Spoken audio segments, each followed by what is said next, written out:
We talk about everything, play music in between.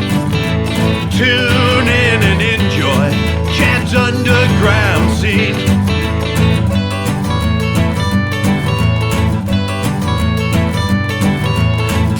Talking music, you know what I mean. Tune in and enjoy Chad's underground scene.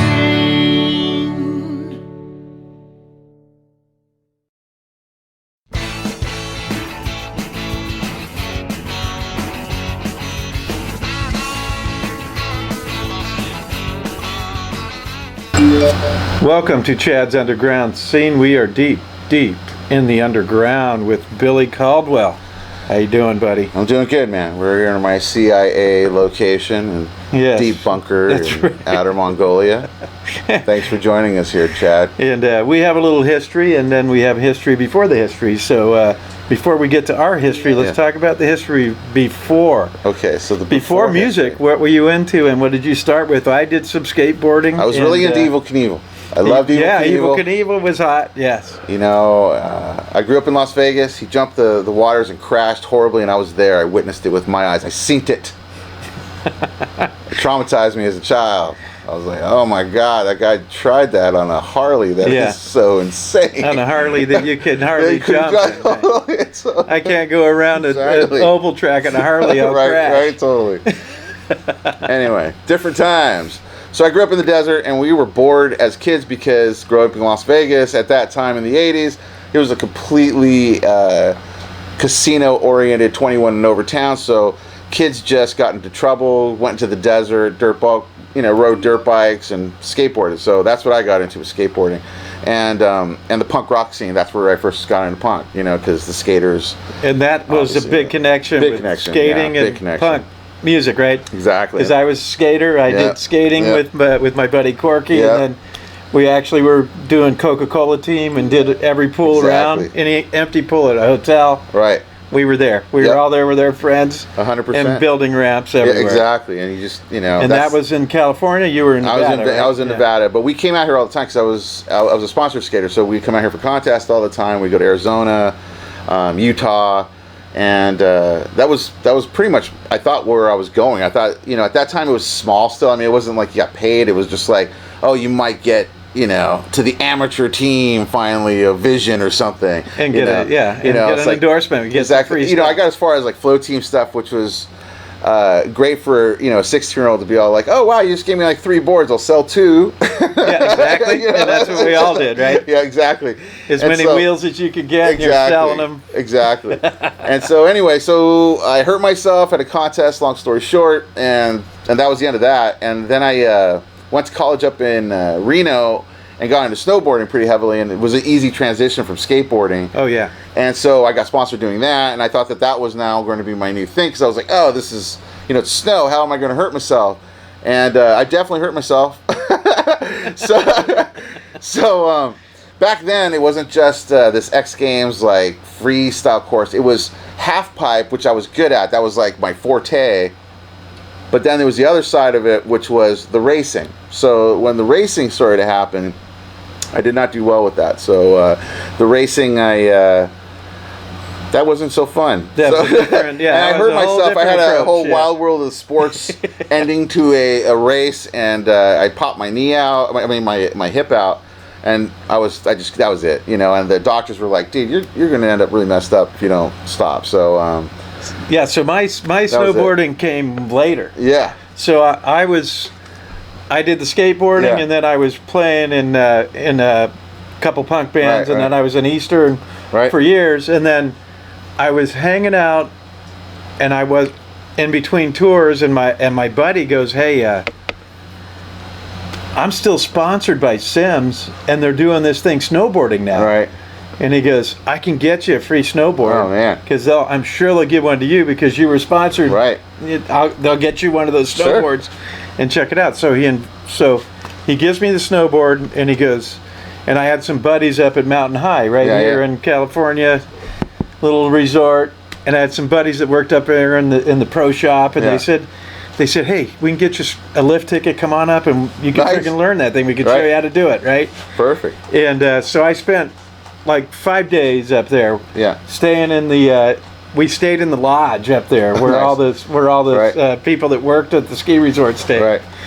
And every morning get up early and get out on that snowboard. And nice. By the end of the 5 days, I could snowboard pretty good. Yeah. And, but the next day I go home and I'm going, oh my God, I've never done so many sit-ups, push-ups, and squats in my entire life. Right, I was wiped for a whole week. Oh yeah. Everything hurt. Oh my God. Yeah, my first experience with snowboarding was my good friends in skateboarding taking me to this place called Brighton up in Salt Lake City area. Oh yeah. And the whole time up there, they're like, "Oh, dude, you got it, man. You know, like you know how to skateboard, so this would be like old hat to you." And I'm like, "Okay, sure, yeah." So they take me up to this Black Diamond. I've never skied, mind you. I've never had anything to do with the mountain, so I was still just getting used to the whole the angle, you know, the steepness and and how quick you go. Dude, as soon as we got off the lift, they're all gone, gone. I'm by myself at the top of this like just terrifying mountain, and I think it took me like 2 hours to get down the first time. I think I squatted on my butt halfway down, screaming like a woman at some points. You know, I'm sure it didn't look pretty, but yeah, that was my first experience. But then I got really good at it. But the first experience was not fun. But anyway, from there I moved to LA, and my roommates at the time were musicians. My friend Nick from Vegas, he was in a pretty popular band out there, and so he showed me some chords, which made me go, oh, I kind of understand this. And then my other roommate Troy, he was in a local band at the time, Chokebore, who ended up doing stuff and opening up for Nirvana and the whole thing. But he showed me some stuff too, and then I was just like, oh, I think I kind of like this, and I started writing songs. And I put some stuff out early, got on KXLU. I was petrified, like stage fright, and so they would ask us to play. I would always refuse, so I did that for years. Like I think they asked us like 4 or 5 times to play. We said no because of me. I was just like petrified to finally play. And then that started the music thing. I just started playing out a lot from there, and then yeah, I've played with a few people that have had that anxiety of going on stage. Oh yeah, I played for years with one guy, and every time we played, he'd run to the bathroom and throw up before we played. Yeah. Every single gig. Yeah. And I just looked at him and I'm like, dude, Axel from the Gears does that quite a bit. Axel from the Gears does it almost every show. I'm not even lying. Like it's totally like a thing. Like the last minute it's like jitters. Every time he's like, yeah, every time. Yeah, pretty much. That's can't eat before. Don't eat. You might regret that. You know. So yeah. So finally, I started playing out. Then I really started I was in this band called Herculon, and we got kind of played a lot on KXLU for a little bit of time. We had this Jan Michael Vincent song that was about Jan Michael Vincent from Airwolf, who ended up being he was like the hot stud in the 80s and kind of like fell down a little bit. And so we wrote this whole Jan Michael Vincent song, and I remember that was getting played a lot. And then the band just kind of disbanded, and from there, A Million Kids came. I took the drummer from that band. Christian was our very first drummer, and then A Million Kids started there, and then we just kept going, and then stopped for a while, and then started again, and stopped, and now I don't know what we are now. I have a drummer in Idaho. I'm moving to Portland in September, so nice. Josh is here in LA, and Joe, who now plays bass with us, is in San Pedro. So eventually we'll play a show, I'm sure, again, but I don't know when exactly. So we met through doing a bunch of shows together. Yeah. And that was Million Kids, right? Yeah. So tell us about Million Kids. So Million Kids was a project that started kind of out of left field. I was in that other band, Herculon, and things just weren't, bands sometimes don't get along, guys. There's conflict. So we disbanded, and me and Christian continued, and we started Million Kids, and Kim Masters was the bass. And she was my ex she's my ex now. So, but she was my ex at the time. At the time, nice. The whole time, it's just been an ex. So anyway, no, she was great. She and I and Christian, we played a lot of shows right around '99 to right about 2001, 2002, and we got some interest from the labels. We were thinking oh, this might happen, and then. that whole rap rock stuff and djent music came in, and it was just so opposite of what we sounded like. Yeah, it took it out. Yeah. It was like there's no way. I knew it was. It's like there's no way they're gonna take some like kind of poppy punk stuff, right now. So we ended up having a kid and just turned into a family for a while, and we just stopped playing music. And I think I hopped into like 2 or 3 bands. I was in a band called Vinyl Jesus for a little while, and I did that with some friends. And then we got asked to play a show Million Kids did, and that like in 2008 or something, 2007, and then we started playing again. And that's when I really started seeing you. Yeah. I actually played with you guys back in the first version. Oh yeah, first version. Yeah, a bunch of times. Yeah, a bunch of times. And actually, I think we might have even played with you in Hercules. Yes, and you're a big supporter of the underground. Yeah, man, I love the underground. So tell us a little bit about, you've set up a lot of shows. A lot of shows. I've done that. During that time, and then again, after you were always, you need a show, call Billy, right? I mean, I knew that you have to have teamwork to make the dream work as it goes, and when bands all kind of don't play nice and are just like, oh, this is my band. Like, I'm sure if you've played in the LA scene for a while, you've probably had one of those famous Roxy or Whiskey nights, like where there's like 200 people for the band that's right before you, and you're like, oh my God, this is going to be a great crowd. I am so stoked right now. This is going to be a great fucking show, right? And then I'm literally on the last note of that band. The entire place is empty. Yeah. Like within minutes, dude, and they're gone. And whoever's left, the band's telling them, get the hell out. Exactly. We're meeting up the street. Exactly. And you end up playing to like a really empty room, and it's like, if you've done the circuit, it's happened to all of us. It's a weird feeling, and it just kind of sucks. And I always hated that. And as much as those venues are options to play, there's always that vibe of like, it's not like all the bands know each other, where it's like a party where everyone's going to hang out and see the other bands. And so I always just wanted to make it so that, if we're all friends, we might as well be playing the same night, so that way, since we all kind of share the same fans, working together so we can help it grow, and then the scene grows. It's more like people come. Then everybody for the comes scenes. together. Exactly. Yeah. It's like it's more about the scene. So I set up a lot of shows all over LA, and a lot of big names and fun names, and I think the last big one that I did was a Scream show at the Redwood. That was a pretty epic fun night, and then the Pizza Palooza stuff was fun, and I don't know, it's fun doing it. Now it's like kind of weird because of the pandemic stuff. It's so like I don't know, I saw some pictures. It's packed right now, so I'm totally stoked to see music live. Yeah. But man, I just hope everything just stays smooth, because man, if we go back in lockdown, we'll be so angry. Yeah. Oh, it was rough. It was rough. That was a long haul. It was so alien to what we're used to, right? I think I know what it's like to be in a space station at this point. Oh yeah, like it was. And like, if they ask for volunteers, I'm not volunteering. Not at all. That sucked. You mean we don't get to see people and hang out? Yeah, exactly. No, thank you. Yeah. And then you had to like turn into this virtual metaverse world, which is like odd too, and like everyone's doing everything. It's like now I got to Zoom, everything has to be Zoom, and it's like Jesus, man, like this is, for musicians and comedians and performers in general, I think it was a hard blow, because we all know that to get a recorded sound to sound good, thick and like the way you want it to sound, it's not like a one-button press, It's like you need a pretty nice, serious setup to make it sound good.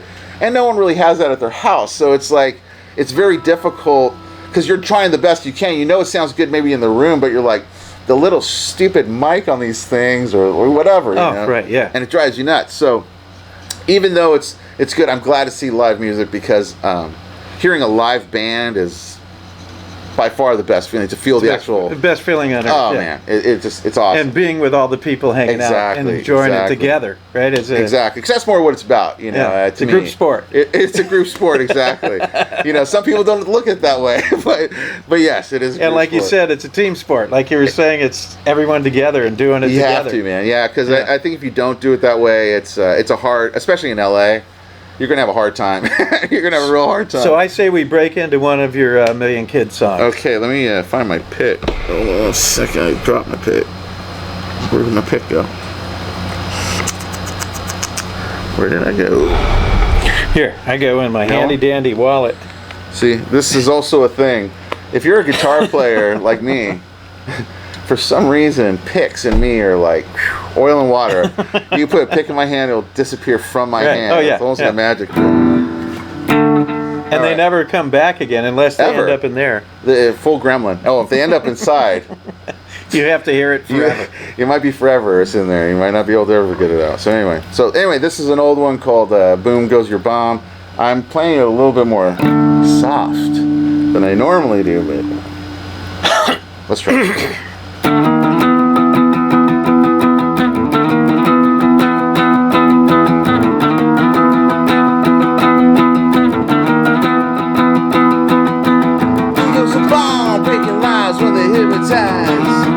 Breaking knowledge with his concrete eyes, says screw with an evil grin. I think you got it, I know you want it, yeah. Hey, hey, hey, you got to waste the time. Yeah, yeah, yeah, yeah, yeah. Hey, hey, you got to waste the time. Yeah, yeah, yeah, yeah. Oh, oh, you got to waste the time.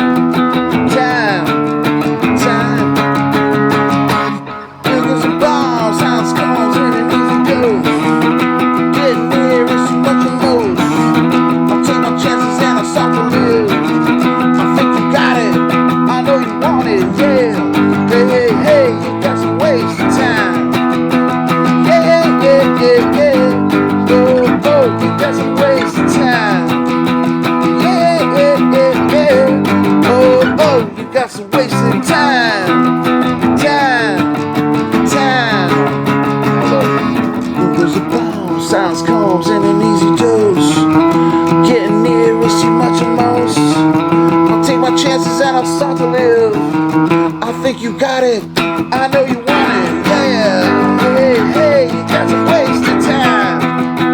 Yeah, yeah, yeah, yeah. Oh, oh, you got to waste the time. Yeah, yeah, yeah, yeah. Oh, oh, you got to waste the time. Time.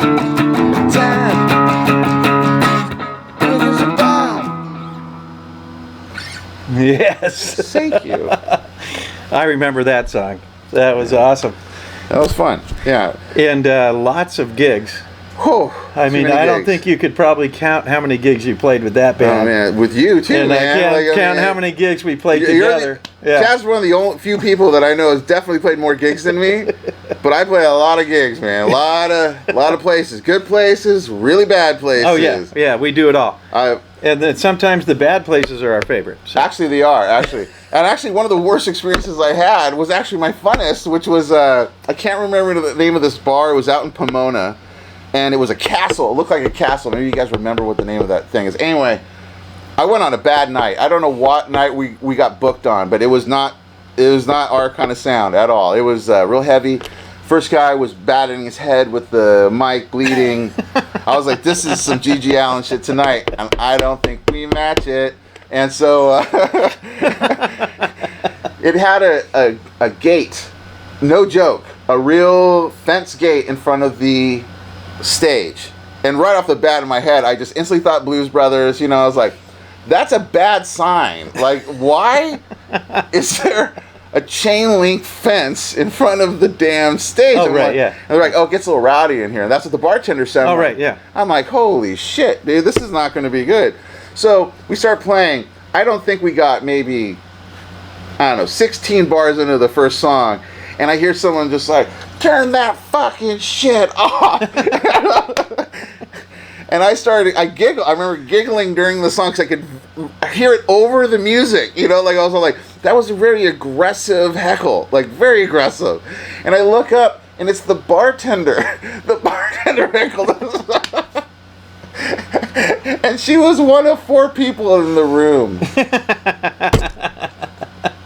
That's playing music in Los Angeles, that's right. people. That's awesome. How we go. Some it's nights awesome, are going to go that way.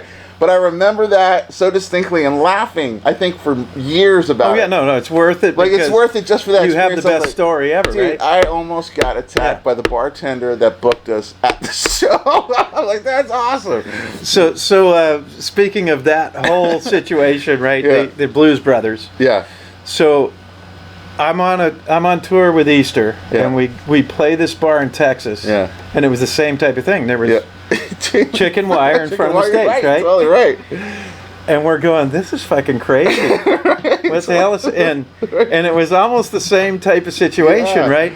We start playing, and it was a very mixed crowd of what people wanted to hear. And it literally, it went well at the beginning, and as the set went on, it made a turn, and then it was like a bar fight out in the crowd, and bar stools and the whole thing. Oh my gosh. The whole thing, and Corky looks at me and he goes, dude, I'll just keep hitting the snare, and you start unloading all the equipment out the back. Right, and he's playing the snare, and we're unloading all the equipment. And he slowly just walks out the door. Until it was just the snare, and then he just picked it up, and we ran out the door and went to our next gig. We're out of here. Gotta love it. The tour life. It's not so glamorous sometimes, people. It's so awesome. Good memories. That's awesome. That's awesome. Yeah. So then, along the way, we hung out so much and did so many things together. I asked you to join me because one of the guys in my band, Big Mess, got injured. Yes. And I said, hey, Billy, I know you play some drums. You think you could come and fill in for drums at this gig because our drummer broke his ankle and he needs somebody to fill in, and so you jumped in on drums. So tell us a little bit about that experience. Okay, so Chad knows a lot of songs, guys. A lot of songs. So I play drums, but I play drums, how do I say? I played in a couple bands, but for me, I drum, it's more just to record stuff, so he goes, yeah, you want to play this gig? It's Wednesday. Okay, I go, when's the gig? Friday. I'm like, how many songs you got? 30. I was like, what? So I think I drove my neighbors pretty nuts for those 2 days too, and I hammered out those songs pretty fast, and showed up nervous as shit, dude, because I was like, dude, I don't know, that's 30 songs, man. And I was getting some of them confused, like in my head. And so we showed up, but we had a great time. I thought that was a blast. And I told you, I said, don't worry. When we're at the gig, we can just look at each other in the eye and figure it out. That's the one thing. He's great at cues. He's great at the cue. He's old school. See, back when I started playing music too, everything was looks, man. Like it's, hey, we're changing. Hey, and we know each other so long, right? I knew that the connection was good enough to where we could just figure it out, and we did. We played through that night, and And I think maybe we repeated a couple songs, but that was about it. That was it. Yeah, we pretty much did. Yeah, and that was only because they were requested. People are going, we want to hear that one again. Yeah, that was really fun. That was a fun time. And so then we pretty much got through the night doing all different songs, not without repeating, right? And so then I'm like, that was totally fun, and then Bernie came back, and so that was good, and everything was going fine. They're playing, and then he's like, hey, you want to play guitar on this? Yeah, we had a gig that was set up, and our guitar player couldn't make it, right? That was what it was. And so I go, okay, when's the gig? It's Wednesday. She goes, it's Friday. How many songs? 30. I'm like, the same 30? No. A new 30. So that was my second experience. Now learning a shitload of songs on guitar very quickly. And so then we played that gig, and that was really fun too. So then I'm like, awesome. I just learned 2 positions in the band in 2 days, both times. And then I was like, okay, cool. I don't know, a month later, and they were like, hey, how about... Well, then you were playing the rest of the gigs we had. You just sat in and played with us, right? And then you're like, hey, why don't you bring that keyboard you have? Here we go again. It was Wednesday. Gig on Friday. 30 songs. No, different ones. And Christmas ones and some Irish folk ones. It was Christmas time, right? And I was like, oh my God. He's like, just bring the keyboard. So I've played a lot of positions in Big Mess now. That's and he lets me play the bass. And then finally, we're playing a gig, and I go, we're in the middle of this gig, and I said, hey, Billy, on the last song, you want to play some bass? And we do that Iggy Pop song. And we switched over and played. That was fucking awesome. I want to be your dog, and you took the bass. Exactly. Yeah. So I've touched all the bases in that band. So that and then I had to add one more thing after that. I said, hey, I get this acoustic gig. Yeah. You want to jump in and play a little guitar and bass on the acoustic gig? Yeah. Did that too. So we've been having some fun. And he goes, is it the same songs? And I said, sorry to tell you no. No, not at all. Because there's a bunch of other songs I wrote just for acoustic. So and some people say I'm difficult when I bring them into the band and I make them learn a lot of songs. Not at all. Just a few hundred. And you find out when we play with other bands, we find out that is true, because I would say probably at least 80% of bands play the same 10 songs every time. Yeah, a lot of them do every that. Time a lot of them do that. A lot of them do that. Yeah, it's hard to mix up the varieties. So apparently, it's really hard to write original music. Because you've probably written hundreds of songs, Too many songs, man. A lot of songs. And I definitely have written hundreds of songs, right? Yeah. So. Yeah, it's funny. Yeah, there's definitely bands that play the same ones over and over, but everyone has their stick, man. Everyone has their stick in this biz, So. All right, so here's one of the cover songs we did. Which one? With and we'll play Brand New Cadillac. How about that? Okay. Wish me luck. Hello. Billy and Chad are back in the house. Oh, feel free to throw money in the tip jar so we can give it all to the bartenders.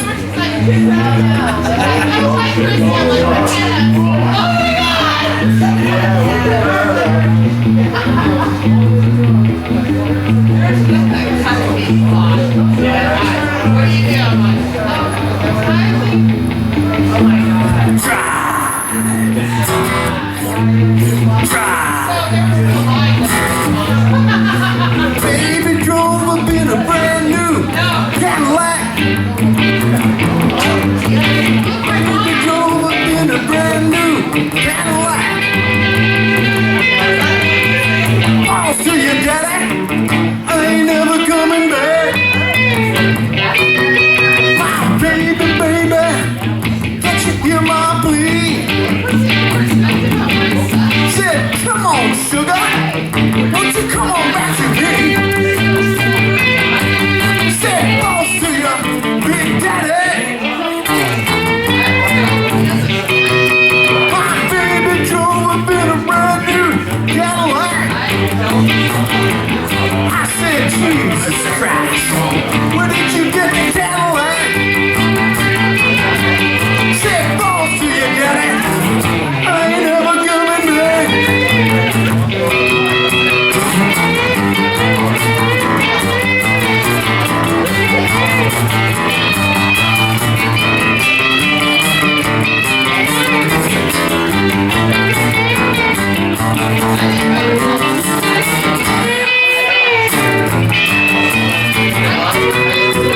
Baby drove up in a brand new Cadillac.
hope you enjoyed the video, and now let's get back to one more little side project we did. Yeah. It was a whirlwind of projects and fun shit. Between you were playing with Million Kids, you were playing with Big Mess, and we were doing other projects. And then my daughter says, "Hey, can you do a song for this movie that I'm making?" And I go, "Sure." And she goes, "I want you to do that song Bubbles that Grandpa liked." And I go, "Okay." And so you and I got together and we learned Bubbles. We learned Tiny Bubbles. Tiny Bubbles, right. By Don Ho. And so we learned that song. Tiny Bubbles. And we practiced it, got it down, and then we came to your studio and we recorded it, right? We recorded on your home studio and it came out great. It was friggin' awesome, right? And I gave it to her, and the movie that she made is about her grandfather, which is my father, right? And so after the whole thing, she listens to the song. She goes, "That sounds great," and everything. She goes, "But that's not the song he sings." And I go, "Yeah, I know he sings that song. This is the song he thought he was singing, but he sings it nothing like that song." So she goes, "I kind of wanted the one that he does." So then I got out into my room and just sat there, and I worked out a version of a song that sounds like the way he sang it, and it's my memory of him singing the song. And I recorded this song on my latest album that'll be out this year. So you hardly know it. You have never heard it. You've never heard it. So 15 minutes. This is a song. Let's go. I'm like, yes. So we're gonna jump in now, as we always did, where I said, we get a new song, jump in, let's do it. And this one here is called Bubbles. This was written for my daughter's movie, for my daughter, about my father, and the way he sang Tiny Bubbles, which is a whole different song than this one that I wrote, which is actually him singing that song. I hope he puts that on the linear notes of the album, because that's the best way to describe it.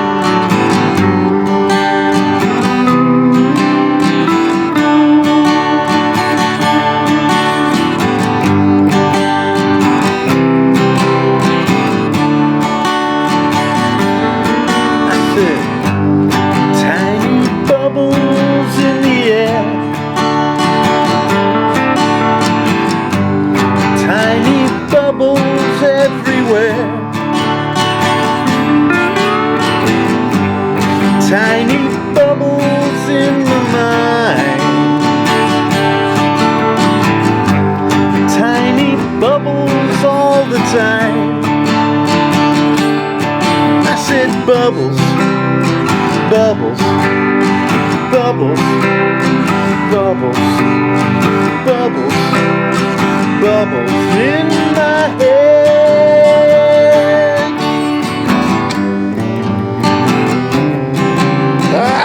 Let's do it one more time. Fucked up. Damn it, I wasn't ready for that.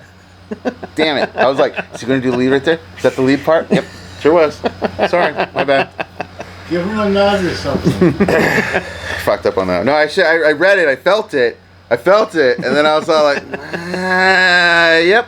Just go with it, even if you make a mistake. It's fine. Right, we'll do one more. Nobody's gonna know. One more time. And here's the song. This one is Tiny Bubbles.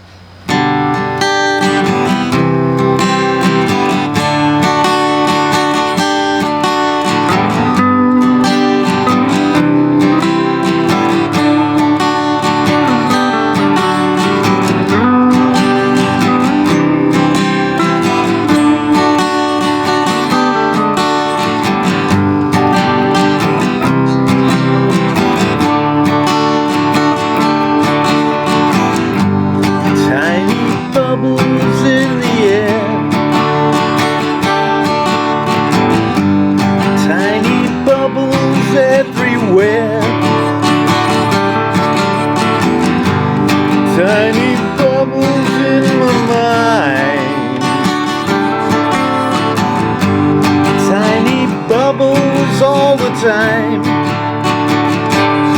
I said bubbles, bubbles, bubbles, bubbles, bubbles, bubbles in my head.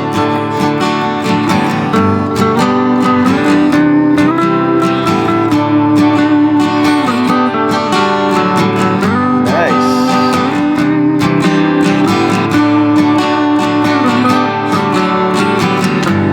Now they sparkle in my glass. Look straight at them, I hope they last. Another glass of sparkling wine. Straight at them, I hope they find. I said bubbles, bubbles, bubbles, bubbles. I said bubbles, bubbles in my head. Take it, Billy.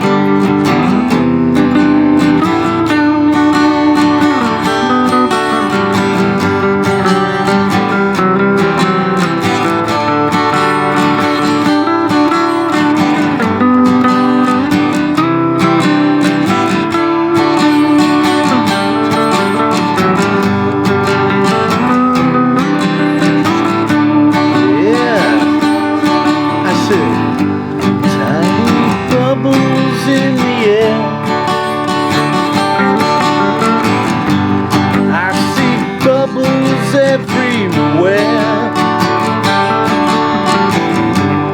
tiny bubbles in my mind. I see bubbles all the time. I said bubbles, bubbles, bubbles, bubbles. I said bubbles, bubbles in my head.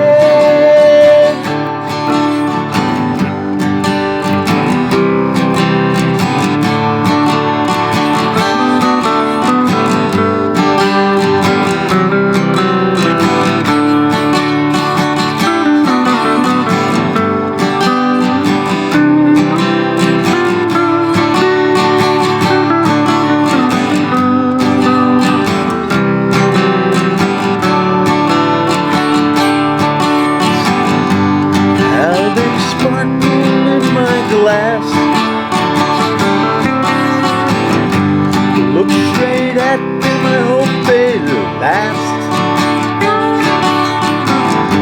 Another glass of sparkling wine.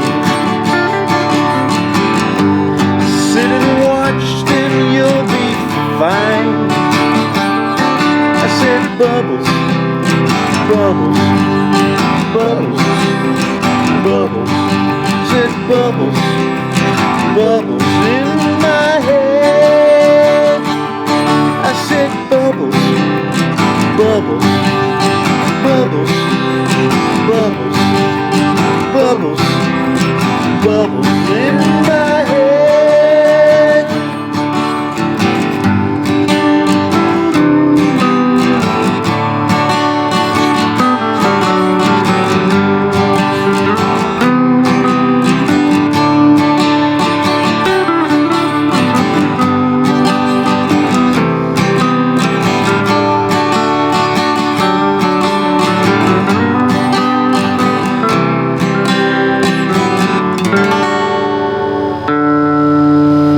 Nice. So what do you think? Just learned it. Like that song. That was a good song. Right, yes, All right, yes. cool. Yeah, my father wrote a great song there. It's awesome. So in the credits, when it says Carrier, it's my father gets credit for writing that song. All right, so did your dad play music? Was he a musician as well? No, and he couldn't carry a note when he sang. It was awesome. That's great, man. It was awesome. That's cool. But he loved to sing. That was one of his favorite passions. Nice. When the national anthem came on, he was louder than anybody in the room. That's awesome. I love it. Cool.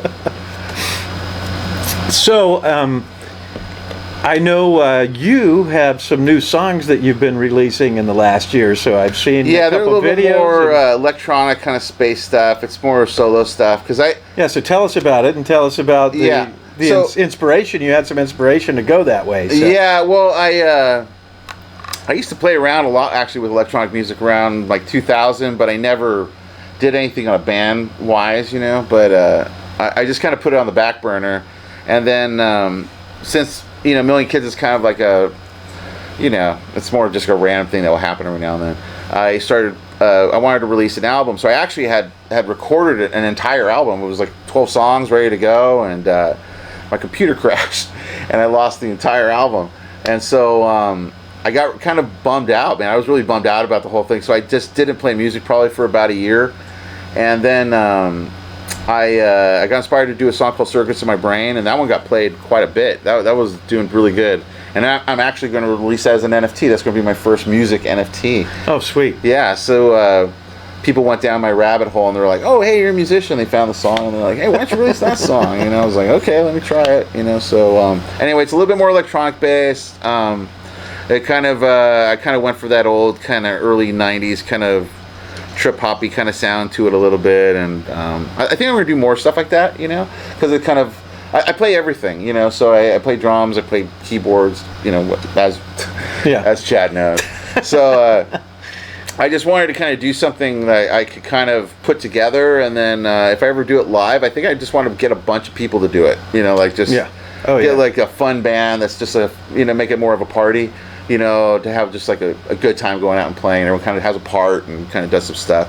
I think that would be kind of a fun way to do it, because I saw this thing at Cafe Nella they did where they had like 50 people doing this stuff. Everyone had a part and were singing, and it was a really cool experience. Sweet. I was like, how cool! What a fun idea! So maybe someday I'll do that.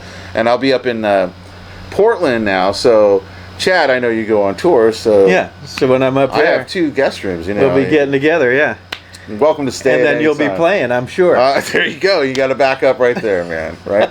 Keenan Dula recording in the garage. Right, there you go. So it's gonna be. And then when I play some live gigs around you, I'll say, "Come on, Billy, get out there, play some guitar, keyboard, whatever the hell I need." For sure, 100%. And I will probably need some keyboards, because my new album that I've recorded has a lot of keyboards. Oh, nice, cool, man. Yeah, awesome, perfect. And so this would probably be a good time to break away and show your video. So okay, here's Billy's video. What's the name of it? It's called "Circuits in My Brain," and it's about a dystopian future where a robot realizes what he has done. It's kind of like Skynet with feelings. That's what I have to say to it. And here you are. Enjoy the video.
It's just circuits in his brain. It's just circuits in his brain. It's just circuits in his brain.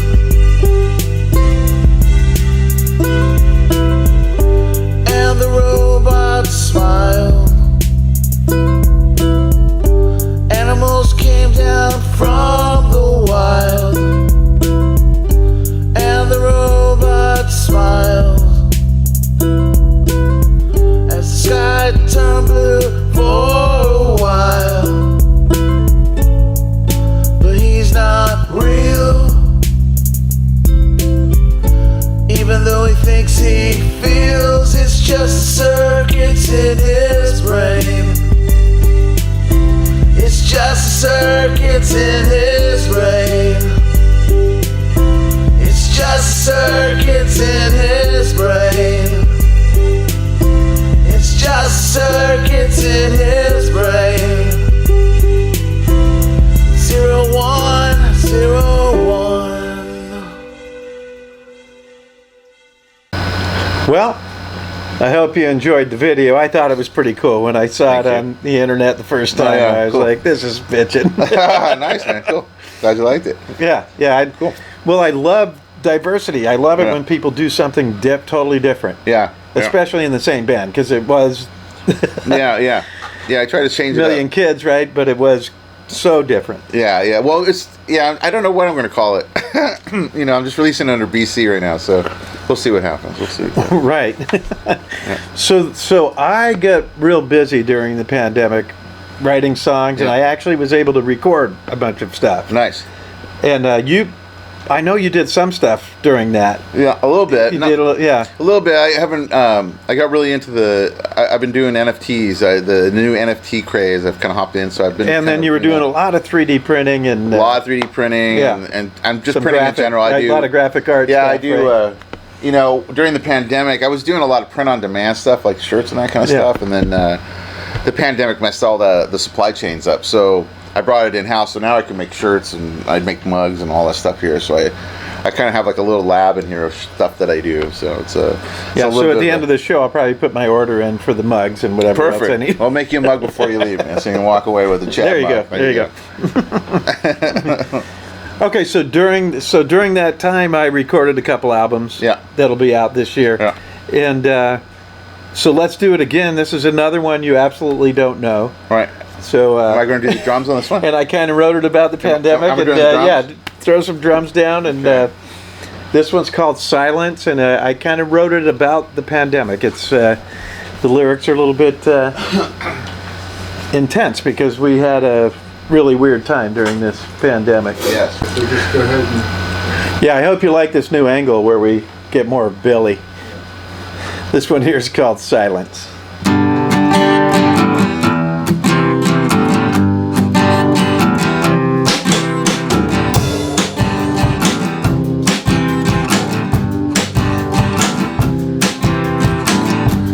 Nothing is normal, everything's strange.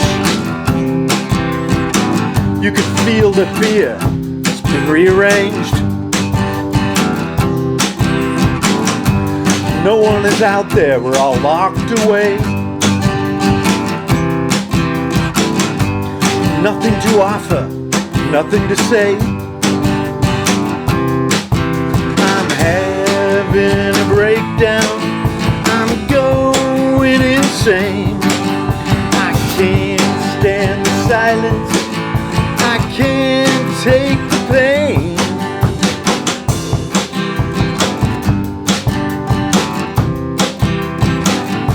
When this is over, we need to repair all of the damage. It just isn't fair. Time to recover, the world has changed. Time to get over, no one to blame. I'm having a breakdown, I'm going insane. Can't stand the silence, I can't take the pain.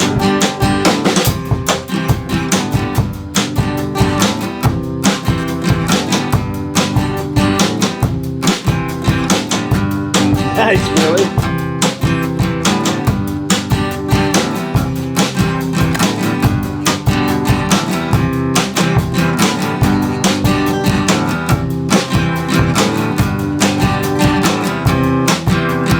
Light is shining, let's move from here. We got this together, we can stop the fear. It's time to answer the voice inside. Take a moment, we're by your side.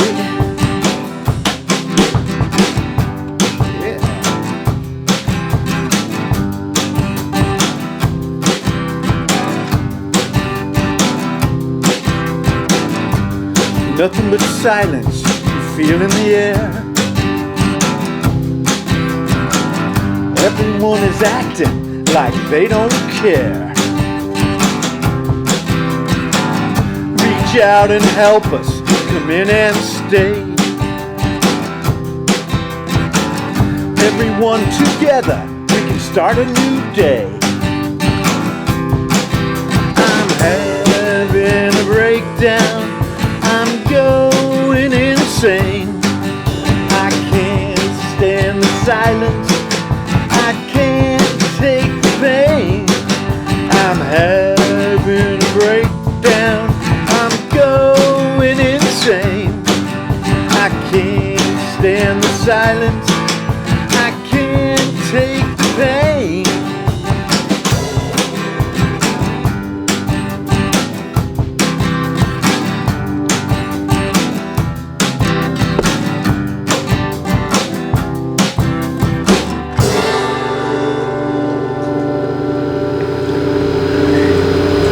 There was that cue we were talking about.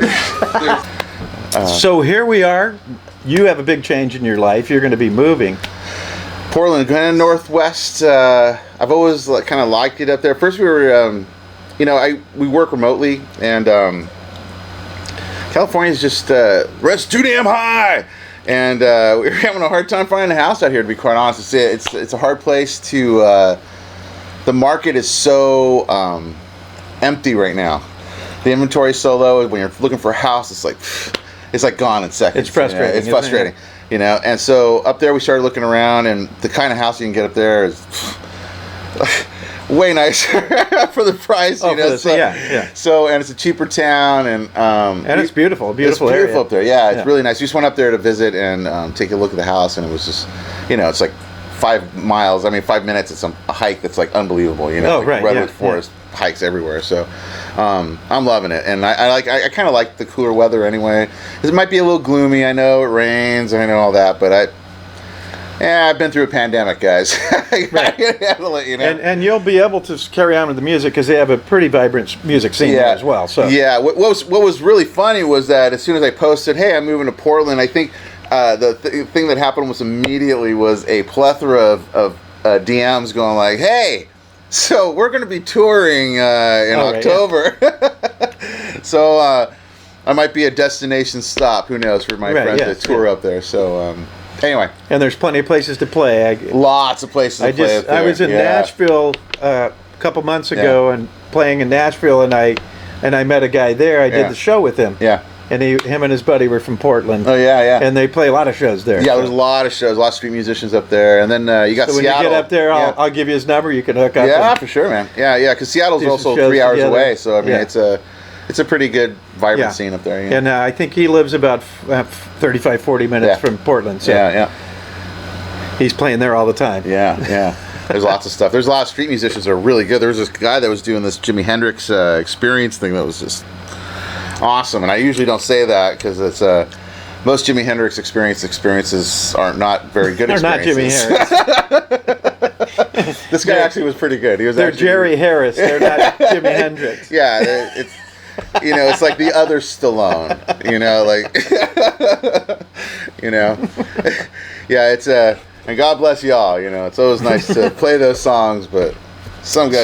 So tell us how we can find your music and find you. Go to bccaldwell.com. That has a lot of my art and has my music links and stuff, and I'll be posting more on that soon. You can follow me on Facebook at Facebook/ I think it's just BC Caldwell. It might just be BC. I'm not remembering. See how good I am at this plug stuff? Yeah, that's good. So that, and then also check out my NFT things. I'm also an artist. Check out morbs.app. That's MORBS.app.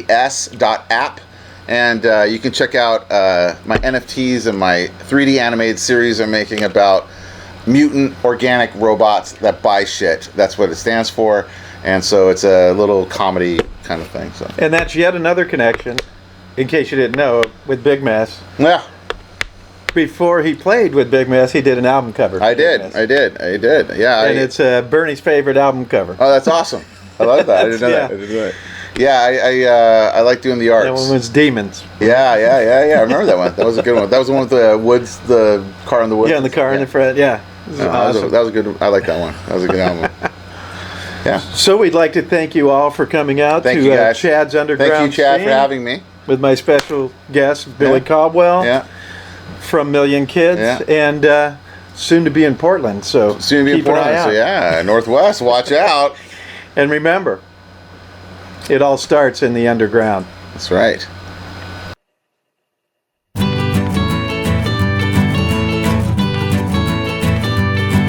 We talk about everything, play music in between.